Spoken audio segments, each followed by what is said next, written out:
Bellwright is one of those games that doesn't really tell you what it is until you're 10 hours in and suddenly managing an entire medieval workforce. What starts as a slow survival grind quickly turns into a surprisingly deep colony sim, with logistics, trade routes, and full-on village liberation. But whether that transformation is brilliant or exhausting really depends on you. So if you're wondering whether it's worth your time, this video, which to clarify is very much free of any AI, will help you decide. I'll start with a 60-second too long didn't read, then show you what it feels like to actually play, and finish with who this game is really for. So let's see what it's like to become a medieval employer, starting with a 60-second too long didn't read overview. Bellwright is a survival game that very quickly turns into a full-blown settlement and region management sim. You start alone, gathering resources and crafting tools, but within the first hour, you'll be recruiting villagers and assigning jobs to automate production. From there, the game becomes about expanding and optimizing your settlement. You'll create production chains and deal with bottlenecks, all while expanding your workforce by earning trust with nearby villages. Mid-game, things open up even more as you'll set up outposts, manage logistics with caravan routes, and start coordinating your villagers in combat against increasingly tough brigands. Progression is tied to expansion because to research key technologies, you have to recruit specific villagers by liberating their village. There's also flexibility in how you play, as you can focus on combat and expansion, or turn off raids altogether and lean into building, trading, and designing your settlements. So if you like games that evolve from hands-on survival into large-scale management, Bellwright might be your cup of tea. On paper, that all sounds fairly straightforward: survive, build, and expand. But in practice, Bellwright is constantly evolving, and what you're doing moment to moment changes more than you might expect. Personally, the first impressions of the game nearly made me stop playing, but I'm glad I didn't. So let's dig into what it actually feels like to play, because the early game, mid-game, and late game all play quite differently. So once you get past the reasonably detailed character creation screen and actually drop into Bellwright, the game opens in a way that might feel familiar at first. By talking to some NPCs with questionable animations and voiceovers, you'd be forgiven for thinking this game is a slightly scuffed Kingdom Come Deliverance style RPG. But give it 10 minutes because it very quickly becomes something quite different. You begin alone, with basically nothing. No village, no workforce, just you gathering sticks, stones, and whatever food you can find nearby. You'll craft your first basic tools and build a house in the woods to sleep in.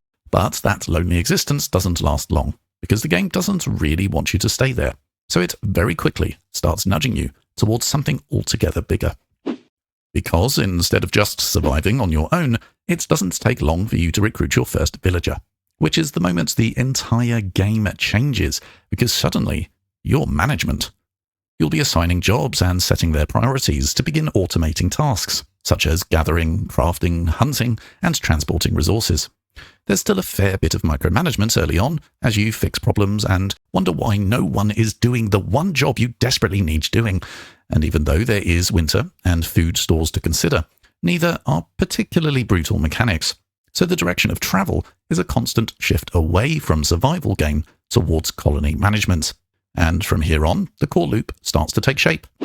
As you settle into the early game, you're gathering resources, building structures, and unlocking research to slowly expand your settlement. You'll physically construct buildings and start creating production chains that turn raw materials into useful goods. Food is a great example of how the game quickly begins to deepen, because early on, you're just eating berries hand-picked from a bush. But before long, you're running what is essentially a small medieval food industry, as your villagers are farming fields, cooking, smoking, and preserving food that spoils over time. But the main focus is expanding your workforce. To do that, you'll need renown, mostly from killing brigands, and you'll need to earn trust from nearby villages, which you earn by completing quests. And once both are high enough, you can start asking people to join you one by one, and each one genuinely feels like a big upgrade. At this stage of the game, everything takes time, and that's kind of the point. For example, crafting can be slow, and research can come to a grinding halt while you figure out how to acquire the necessary resources. Doing all of this manually yourself is an option, but it becomes increasingly inefficient, which pushes you further into building a workforce and optimizing how your settlement runs. Because time, and in particular travel time, is your main enemy. More than combat, more than resources, it's distance. Then as you move into the mid-game, Bellwright really starts to show its depth. As your settlement grows into something increasingly more complex, your worker allocation and priorities will become more specialised, based on their underlying skills and their potential to increase those skills. Because not every villager is created equal, but villagers with better statistics are harder to recruit. Villagers increase individual skills by using them, but the process can be sped up by giving them books to read, which boost their skills over time. So you're not just assigning tasks to any old villager, you're constantly optimizing efficiency by tweaking their list of priorities based on their skills that shift as new recruits arrive.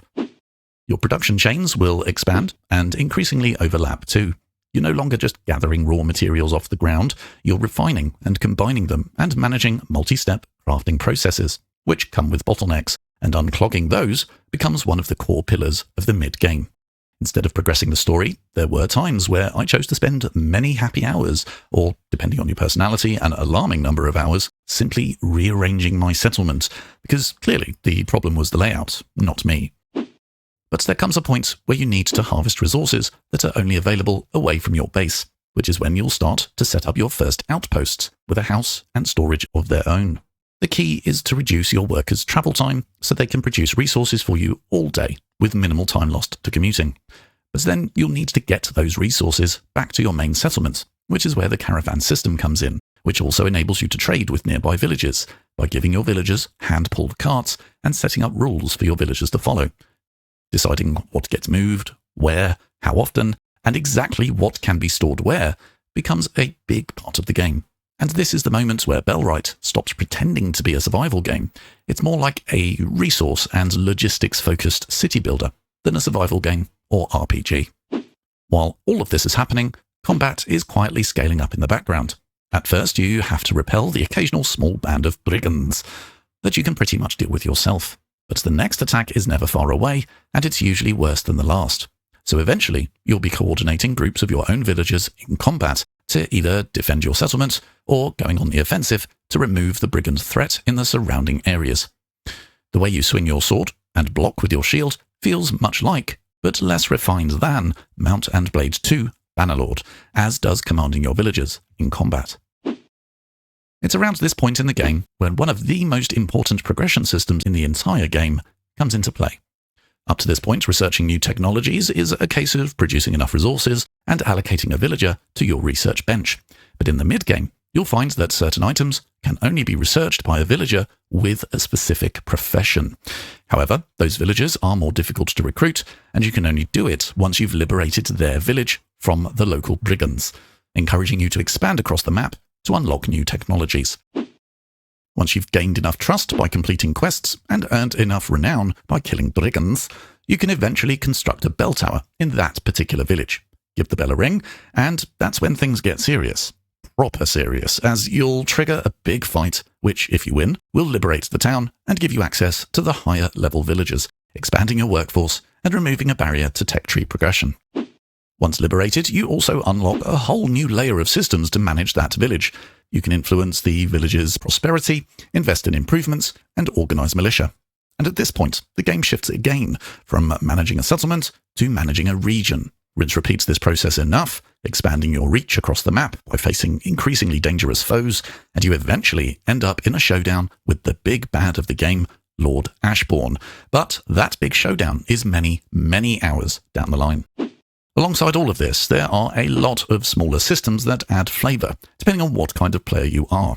You can build defensive walls around your settlements to help fend off those raiding parties, but if that sounds stressful or just not what you're here for, the game does give you control over how much pressure you're under, because you can simply turn the brigand raids off, so you're no longer having to fight a defensive battle, leaving you to choose when you fight by approaching a brigand camp when you're ready. So that's what Bellwright is, but whether it's worth your time comes down to a few key things. The learning curve is fairly moderate in the early game, but it ramps up as more systems unlock, especially around logistics and workforce management, which are not always explained clearly. It's not overwhelming, but expect to be Googling the answers to questions across the mid-game. Bellwright is a slow burn game that rewards longer sessions as progress is incremental, and it takes time to set up and reset up systems in your pursuit of efficiency.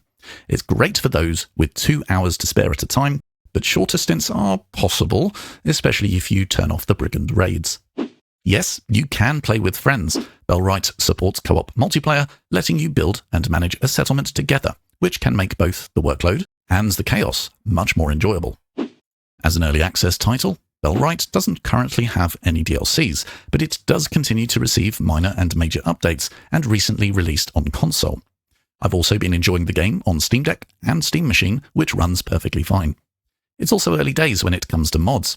There are a few that range from removing endgame restrictions to quality of life, but safe to say that the vast majority of new content for this title still comes from official and free updates. The game released in April 2024, and although it's still early access, the discounts have increased over time, so you can reliably expect to pick up the game with a 34% discount, and it goes on sale approximately once per month, depending on the time of year. You may need to wait longer if you're looking over the summer, but otherwise you shouldn't ever need to pay full price for the game. So with all that said, is Bellwright right for you today? As always, it depends what you like. If you're considering Bellwright for its RPG or survival elements, yes, they are both there, but really they aren't the main focus of the game. And those aren't the things that Bellwright does well. So if you're looking for your next medieval RPG or survival game, best to give Bellwright a miss. If you love all things medieval, then you can do a lot worse than Bellwright. Although the NPCs can be a bit dodgy, the environments are undeniably beautiful, and once your medieval town begins to take shape, Bellwright can be a very immersive experience. What really surprised me is how much this third-person game is actually a logistics-focused city builder disguised as an RPG survival game. The first half an hour felt like I was gearing up for a low-budget version of Kingdom Come Deliverance. Heck, even the game description makes you think that. But before long, you'll realise this game has addictive resource and logistical systems. They are easily the best part of the game, with the fighting, story, and character interaction taking a backseat. So, is Bellwright the next game for you? Well, if you love a resource and logistics-focused city builder like Anno 1800, for example, you might be surprised to hear I highly recommend Bellwright, but if you're still not convinced about a particular element of the game, just drop a comment below, as I'm always here to help you figure out if this is actually your kind of game. If this breakdown helps you decide one way or the other, consider leaving a like, as it really helps the channel reach more players who might be staring at Bellwright and wondering if it's worth their time. And if you're new here, welcome to Twiglets 2, a channel that's dedicated to helping you find your next game, whether it's grand strategy, RTS, city builders, and everything in between. Thanks for watching, and I'll see you in the next one.